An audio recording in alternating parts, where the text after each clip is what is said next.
Ito ang aking pangako,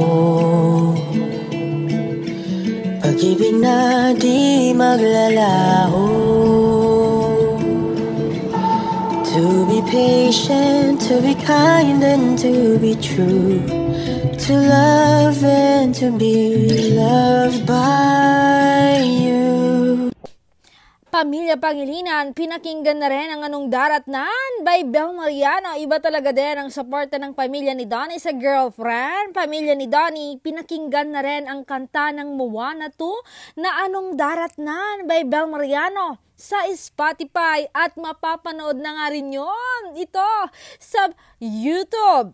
Puring-puri daw nila ang aktres kasi naman ang ganda talaga ng boses ni Belle. Sabi pa daw nila ay nakaka-goosebumps and the song it's really meant only for her na magkatulad daw si Belle at si Moana.